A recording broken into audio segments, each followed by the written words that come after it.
Welcome to Tena Complains about the Power Rangers role-playing game, Part 5. This part is going to have a little bit of an update on some of the first 4 parts that we did. In my first video ever, I talked about skill points, and in my second, I talked about critical hits. I have discovered some things in the rules about critical hits that I wanted to make sure made it to this video, because there was one aspect about critical hits that I was wrong about. In my video, I said that in order to crit, you have to roll maximum on your skill dice, and that the best die to do that would be the D2. As it turns out, the rule specifically says that you cannot use the D2 to crit. You can use the D4, the D6, the D8, the D10, or the D12, but you cannot use the D2. That is off the table. And I had some conversations with some people about whether or not the D20 counted, and I say it doesn't.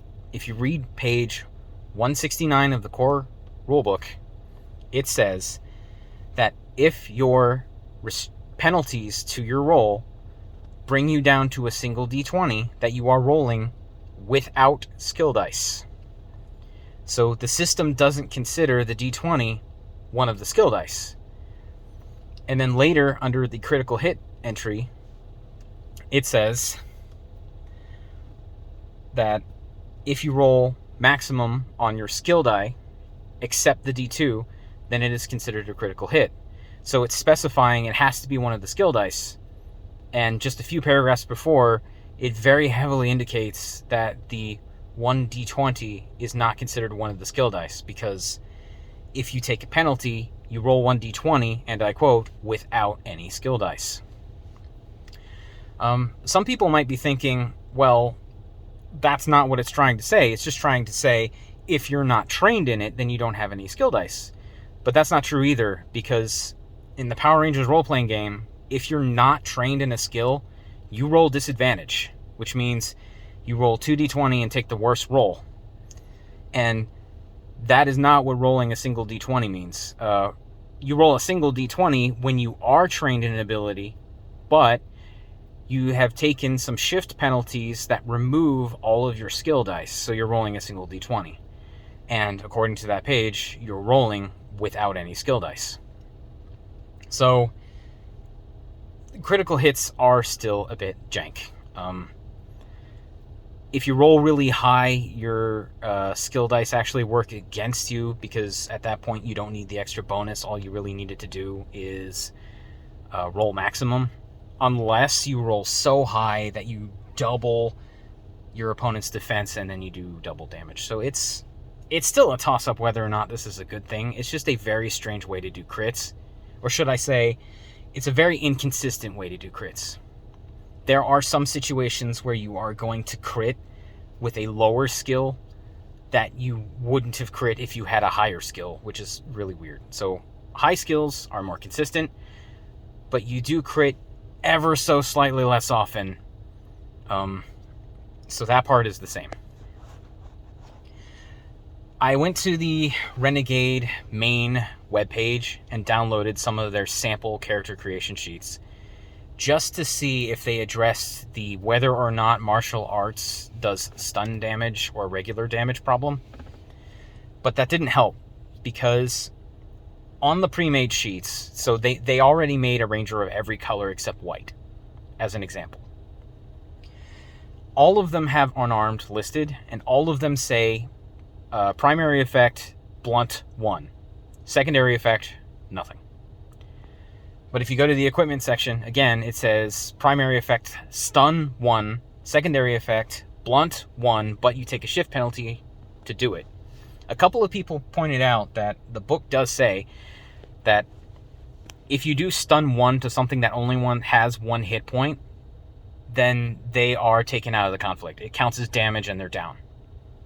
However, the book doesn't say either for or against the idea that the 1 after stun is damage. In fact, the entry in the book says that the number right after stun means that's how many rounds you are denied your move.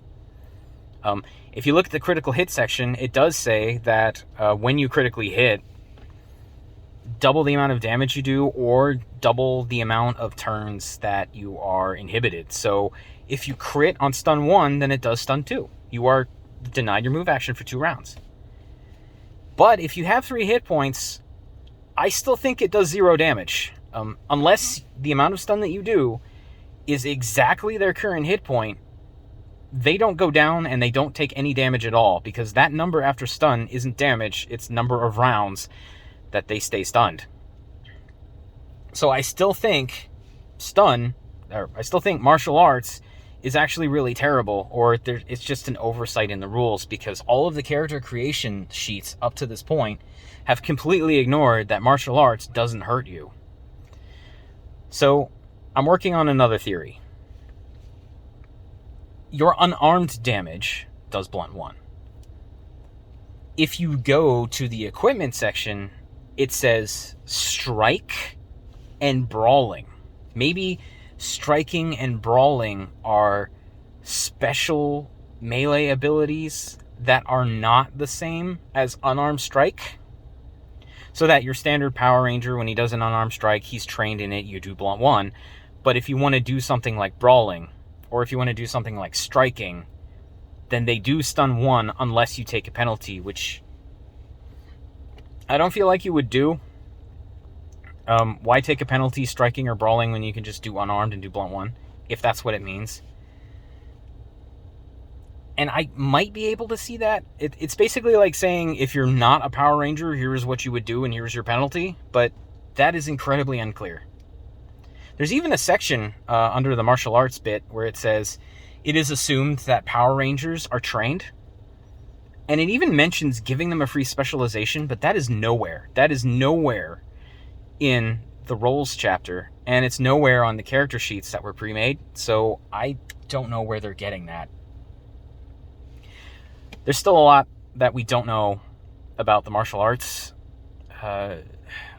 section, and only time is going to tell. I know they're coming out with an FAQ soon, if not today, and I know that they're coming out with a way to make monsters. They're also going to release a new monster every week, every Monday, which I think is pretty cool.